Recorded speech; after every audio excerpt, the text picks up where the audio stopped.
Ay, pwede po ba kayo ma-interview saglit? May pamaskong handog lang po kami. May pamaskong handog kami tayo galing sa aming grupo, Piso Mula sa Puso. So, tayo may konti lang kaming tanong and para po maka-inspire tayo ng mga kapwa natin Pilipino. So, ano pangalan niyo muna tayo? Arthur. Arthur, si Tatay Arthur guys. Nga pala, pinapakilala namin sa inyo si Tatay Arthur. So, anong ginagawa niyo dito tayo? Nangangalakal, nag-ano pa ng kalakal. Nangangalakal guys si Tatay. Ayan, so kung makikita nyo, ayan yung mga kinakalakal ni Tatay. Pero saan kayo talaga nakatira tayo? Sa bayan. Sa bayan pa. Dito, malayo tayo. Ilan taon na po kayo? 73. 73 na po. Sino po kasama niyo sa buhay?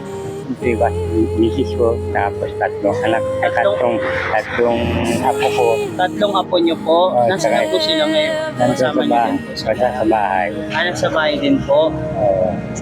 So, nakakamagkano naman kayo tayo pag maganyan? Simula dito ba kayo sa Pote, naglilibot? Tapos hanggang bayan? So, ang init-init no tayo. So, grabe. So, para talaga to sa pamilya nyo na magkaroon kayo talaga ng pang-araw-araw, no? Si Mrs. po, ano pang trabaho po? Ay nasa bahay lang minsan titinda-tinda minsan kung may ulan. Pag may po. So, buong maghapon to tayo, mamaya break time yun na tapos hindi na kayo ulit lalabas. Estimated tayo, halimbawa pag mga ganitong oras umuwi na, magkano naman kayo sa mga ganito? Hindi pari-pariho eh. Oo. Pero pa makakuha ng pambiling bigyan saka ulam, okay na.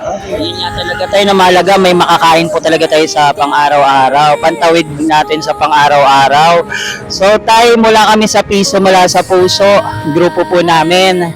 Ayan, so may kaunti po kami sa inyo and alam namin malaking tulong po ito na para sa inyong pamilya, pang-araw-araw po. Ayan, tayo, tanggapin nyo po yung aming pamaskong handog po namin yun sa inyo, tay. Ayan.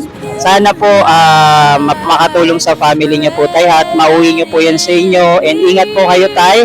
Ayan, so ano po masabi natin tayo muna para magpapagpasalamat tayo sa mga nag-share ng blessing. Ayan sila, tay. Mga nag-share ng blessing sa akin. Maraming salamat po sa inyong lahat. Malaking tulong sa amin to, sa pamilya ko. Ayan guys, sinakita nyo na matuwang-tuwa si Tatay, natulungan natin ngayong araw na to. Kaya sa mga followers ko dyan, maraming salamat po sa inyo. Walang sawang suporta ninyo. Ayan, sa paghatid natin ng tulong sa mga katulad po nila Tatay. Ayan, thank you Taya. Sana po makauwi po kayo ng ligtas mamaya pag uwi nyo, ha. God bless po. Ayan, bye-bye. Ingat po kayo, ha. Okay, nakatira Tay. Tay, ito kayo nakatira. Dito po? Dito kayo nakatira. Dito lang po. Hindi siya ba makapagsalita? Oo. So, give love na lang natin. Ha? Hindi na. Kung ano pwede ko mautang?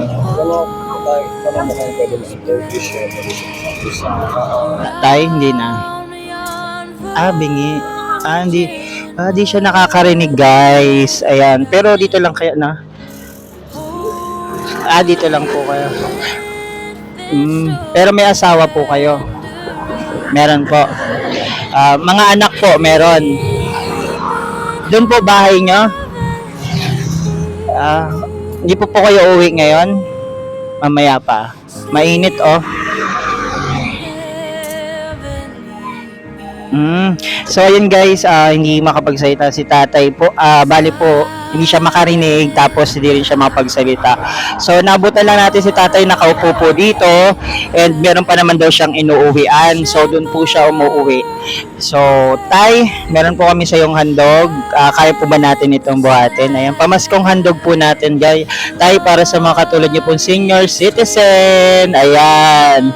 Ayan, Merry Christmas Tay. Maraming salamat po sa inyo Tay kasi inspirasyon po namin yung mga katulad nyo ng mga senior and sana po nakatulong po yan. Ayan, sana po nakatulong po sa inyo. Ayan, okay.